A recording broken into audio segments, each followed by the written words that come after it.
बिहार चुनाव की बात करें तो मोहनिया में जमकर हाई प्रोफाइल ड्रामा देखने को मिला क्योंकि आरजेडी प्रत्याशी श्वेता सुमन का नामांकन रद्द हुआ।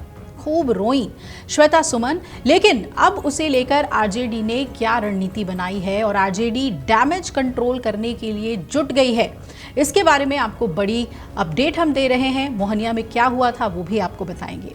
इस सीट से एनडीए के सामने कोई प्रत्याशी ना होने के बाद आरजेडी ने अपना समर्थन एक निर्दलीय उम्मीदवार को दे दिया है। कौन है वो निर्दलीय उम्मीदवार? जी हां, रविशंकर पासवान। रविशंकर पासवान की तस्वीर तेजस्वी यादव के साथ आई है। आपको बता दें, आरजेडी के सिंबल पर चुनाव लड़ रही श्वेता सुमन का नामांकन रद्द कर दिया गया और तब आरजेडी ने ये कदम उठाया ताकि नामांकन रद्द होने का फायदा एनडीए को ना पहुंचे। तो इस तरीके से रविशंकर पासवान अब महागठबंधन के कैंडिडेट हो गए हैं। पूर्व सांसद छेदी पासवान के बेटे हैं और वो इस बार मोहनिया से निर्दलीय चुनाव लड़ रहे हैं। लेकिन अब रविशंकर प्रसाद को लालू प्रसाद यादव और तेजस्वी यादव से मुलाकात के बाद आरजेडी का समर्थन प्राप्त हो गया है। इस मुलाकात के बाद आरजेडी ने आधिकारिक तौर पर मोहनिया सीट पर रविशंकर को समर्थन देने का ऐलान किया है।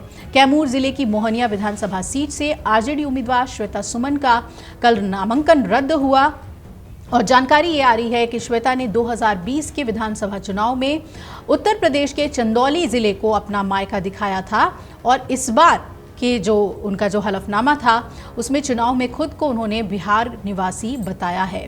इसे लेकर बीजेपी ने चुनाव आयोग में शिकायत की थी और उसे लेकर अब जाकर उनका नॉमिनेशन रद्द हुआ। इस पर श्वेता खूब रोई और जमकर उनकी जो वीडियोस हैं रोने वाले वो वायरल भी हो रहे हैं।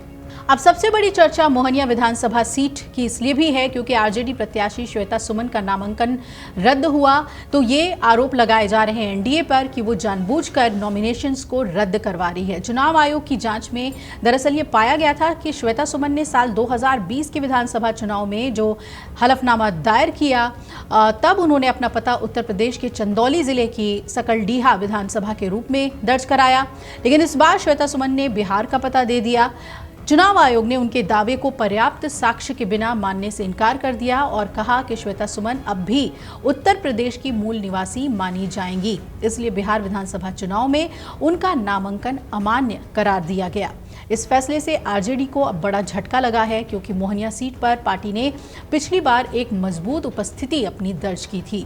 अब महागठबंधन को इस सीट पर नया उम्मीदवार उतारने या किसी सहयोगी दल को समर्थन देने की रणनीति बनानी होगी। पूर्वी चंपारण की सुगौली विधानसभा सीट पर भी महागठबंधन को बड़ा झटका लग गया है। यहाँ से विकासशील इंसान पार्टी यानी वीआईपी के उम्मीदवार शशि भूषण सिंह का नामांकन तकनीकी खामियों की वजह से रद्द किया गया।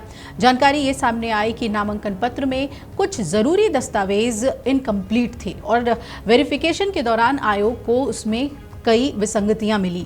जांच के बाद रिटर्निंग ऑफिसर ने शशि भूषण सिंह का नामांकन अमान्य घोषित कर दिया। तीसरा बड़ा झटका एनडीए को छपरा जिले की मढ़ौरा विधानसभा सीट पर लगा। यहां चिराग पासवान की लोक जनशक्ति पार्टी रामविलास की प्रत्याशी सीमा सिंह का नामांकन रद्द हुआ और सीमा सिंह के नामांकन पत्र में आयकर और संपत्ति से जुड़े दस्तावेजों में जो गंभीर त्रुटियां थी उसकी वजह से नॉमिनेशन कैंसिल हुआ। सत्यापन के दौरान भी कई विसंगतियां सामने आने के बाद निर्वाचन पदाधिकारी ने उनका नामांकन रद्द किया था। इससे एनडीए की स्थिति मढ़ौरा में कमजोर हुई है क्योंकि लोजपा इस सीट पर नए सिरे से उम्मीदवार नहीं उतार सकती क्योंकि नामांकन की समय सीमा खत्म हो चुकी है। अब ये सीट एनडीए के लिए बिना लड़े हार का कारण बन गई है। वहीं सुमन महागठबंधन की पहली उम्मीदवार इस तरीके से नहीं है जिनका नामांकन रद्द हुआ हो।